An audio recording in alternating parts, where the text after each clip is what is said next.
नमस्कार, मैं हूं कविता सिंह। बुलेटिन की शुरुआत करेंगे इस वक्त की सबसे बड़ी खबर के साथ। ब्रेकिंग न्यूज सामने आ रही है। दिल्ली एनसीआर में भूकंप के जबरदस्त झटके महसूस किए गए हैं। आपको बताएं, हरियाणा में भी भूकंप के झटके महसूस किए गए। भूकंप का केंद्र ही दरअसल हरियाणा का रोहतक था, यानी कि एपिसेंटर जो है वो रोहतक में था। रिक्टर स्केल पर भूकंप की तीव्रता 4.6 मापी गई है। इस वक्त की सबसे बड़ी खबर आपको बता रहे हैं। दिल्ली एनसीआर में भूकंप के झटके महसूस किए गए। रात 9:08 पर पहली बार ये झटके महसूस किए गए। 10 से 15 सेकंड तक ये झटके महसूस किए गए। दरअसल थोड़ी थोड़ी देर में 2 बार महसूस किए गए झटके। रोहतक के, हरियाणा के रोहतक के पास इसका एपिसेंटर था। दिल्ली के अलावा जींद, सोनीपत, ग्रेटर नोएडा और नोएडा में झटके महसूस किए गए हैं। देखिए, मैप के जरिए आपको बताने की कोशिश कर रहे हैं।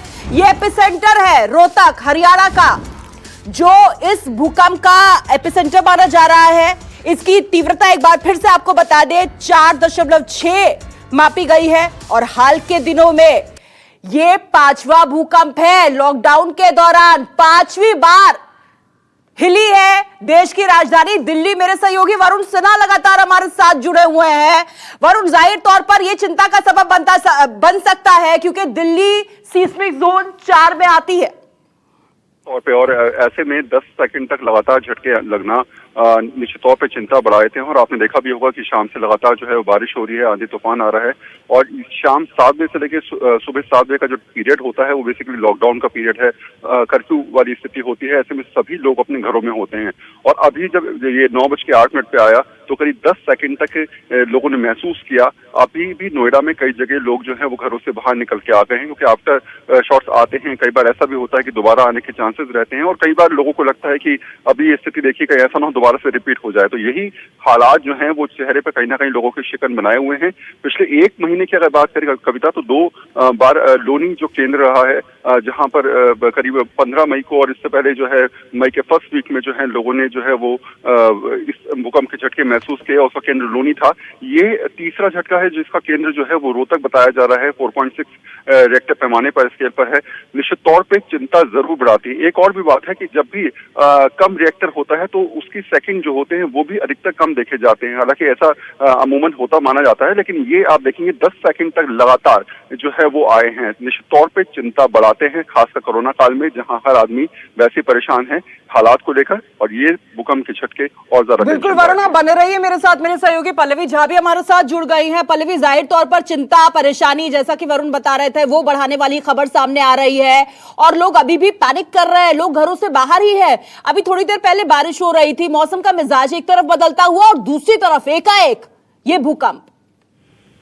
जाहिर तौर पर कविता, इसको हम कहते हैं कि प्रकृति जो है वो लगातार आपदा से रूबरू करा रही है लोगों को, और इसीलिए लोगों में खौफ और डर फैलता जा रहा है। एक तरफ कोरोना, दूसरी तरफ लगातार आंधी बरसात हो रही है, तीसरी तरफ देखें तो गर्मी भी अपने प्रचंड पर है। उसके बाद लगातार हम देख रहे हैं कि भूकंप के झटके महसूस हो रहे हैं। हालांकि बेशक ये कहा जाएगा कि जो पिछली बार जो अर्थक्वेक आए उनके जो मैग्नीट्यूड थे वो काफी कम थे, लेकिन अभी जो मैग्नीट्यूड है वो 4.6 का है। और यही वजह है कि जो भूकंप के झटके थे वो ज्यादा देर महसूस भी हो, और जो डेप्थ था 3.3 किलोमीटर का था, इस वजह से भी जो है भूकंप के झटके जो ज्यादा महसूस हुए। खास करके हम ट्रांस यमुना की बात करें, नोएडा की बात करें या दिल्ली के कुछ इलाकों की बात करें तो वहां पर महसूस हुआ है। और वैसे भी ये जानकारी सभी को है कि दिल्ली जो है वो सिस्मिक जोन 4 में है, तो वैसे भी बहुत प्रोन इलाका है।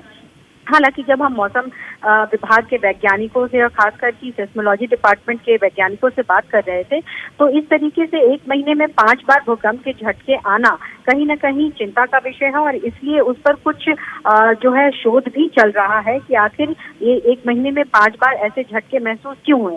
लेकिन साथ ही साथ ये भी जानकारी दी जा रही है कि चूंकि जो धरती है उसके अंदर लगातार जो है प्लेट्स का मूवमेंट चलता रहता है और स्टेबल करने की कोशिश होती रहती है, और यही वजह है कि कई बार जोर के झटके महसूस होते हैं और कई बार बहुत कम महसूस होता है। लेकिन चूंकि इस बार 4.6 था और 4.6 अच्छा मैग्नीट्यूड माना जाता है, इसी अच्छा मैग्नीट्यूड कहने का मतलब ये है कि आपको महसूस होता है अर्थक्वेक जो आ रहा है वो अच्छी तरीके से आपको महसूस होता है। और कई इलाकों में आप देख ही रही हैं कि लोग वहाँ महसूस कर रहे हैं। लेकिन प्रॉब्लम तब बढ़ जाती है जब आप बाहर नहीं जा सकते और आप घर में नहीं रह सकते। ऐसी स्थिति में भयावह स्थिति हो जाती है, लोग खौफ में आ जाते हैं।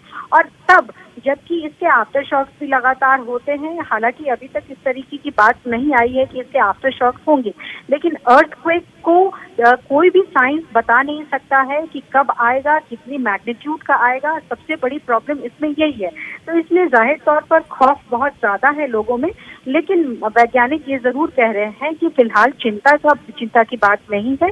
प्लेट्स, जो टेक्टोनिक प्लेट्स है, वो स्टेबल करने की कोशिश करते हैं और यही वजह है कि हम लगातार इस तरीके के जो इफेक्ट्स है वो दिख रहे हैं। महेश शास्त्री, भूगर्भ शास्त्री हमारे साथ महेश जी जुड़ गए हैं। महेश जी, जाहिर तौर पर ये चिंता वाली खबर है जो इस वक्त हम न्यूज 24 पर दिखा भी रहे हैं, क्योंकि भूकंप के लिहाज से दिल्ली को हमेशा ही सेंसिटिव इलाका माना जाता है और इसीलिए भूवैज्ञानिकों ने भी दिल्ली आसपास के इलाकों को जोन 4 में रखा है। ऐसे में 1 महीने में ये 5वां भूकंप, और जैसा कि मेरे सहयोगी मुझे जानकारी दे रहे हैं, अब धीरे धीरे मैग्नीट्यूड बढ़ता हुआ, कितना बड़ा खतरा आप भाप रहे हैं?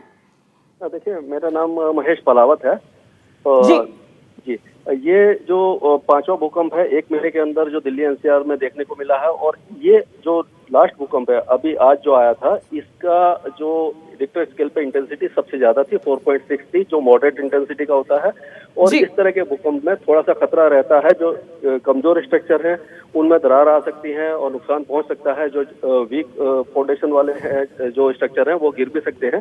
तो खतरा तो था, लेकिन अब आफ्टर शॉक जो होते हैं वो काफी हल्के होते हैं, 2 या 2.5 रिक्टर स्केल में आ सकते हैं।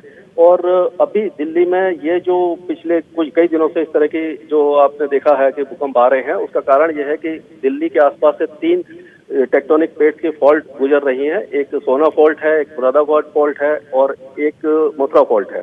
और एक हेयरपिन फॉल्ट है जो लाहौर से दिल्ली, और उसका दूसरा सिरा है हरिद्वार से दिल्ली आ रही है। तो ये जो बहुत बड़ी फॉल्ट नहीं है, लेकिन इनमें क्या होता है कि जब भी ये प्लेटें आपस में क्योंकि एक दूसरे के साथ समानांतर चलती हैं या अपोजिट चलती हैं, तो इनमें टेंशन बढ़ती है और ये अपने आप को सेटल करने की कोशिश करती हैं। तो जब ये टेंशन बढ़ती है और इनमें टूट फूट होती है, तब इस तरह के झटके आते हैं। और एपी सेंटर वो जगह होती है जहां पर इसका केंद्र होता है।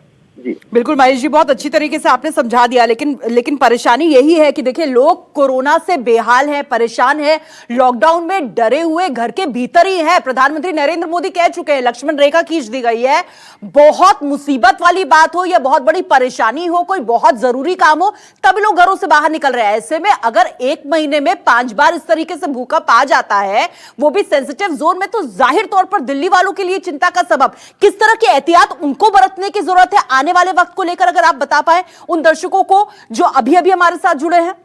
जी हाँ, प्रधानमंत्री जी ने सही कहा है कि एहतियात बरतने की जरूरत है, लेकिन कोरोना से भी जान जा सकती है और भूकंप से भी जान जा सकती है, इसीलिए बराबर का खतरा है। तो जब इस तरह के, अगर आप हाई राइज बिल्डिंग में हैं तो आपको इतना समय नहीं मिलेगा नीचे उतरने का, क्योंकि 15 से 20 सेकंड का टाइम मिलता है। तो उस समय आप अपने घर में ही रहें या किसी कॉर्नर में चले जाएं या किसी बड़े फर्नीचर के नीचे शरण लें और अपने सिर को, अपने आप को काउच करके रखें, यानी मोड़ के रखें, जिससे कि आपके सिर वगैरह बचे रहें। और जो लिफ्ट का इस्तेमाल कभी नहीं करें, क्योंकि जब भी लाइट चली जाती है तो लिफ्ट में फंसने का खतरा रहता है, क्योंकि इस तरह से लाइट वगैरह जा सकती है।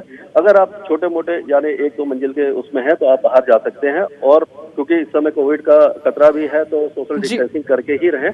और इसी तरह के प्रिकॉशन होते हैं बहुत ज्यादा, क्योंकि इस समय इतना टाइम नहीं मिलता कि आदमी बहुत ज्यादा कुछ कर सके। तो खुले एरिया में जाने की कोशिश करें अगर आप जा सकते हैं तो। अगर बड़ी बिल्डिंग में है तो वहीं के वहीं रुक जाएं, क्योंकि खतरा है, अगर आप वहां तक पहुंच नहीं सकेंगे। महेश जी, और उससे भी बड़ी बात तो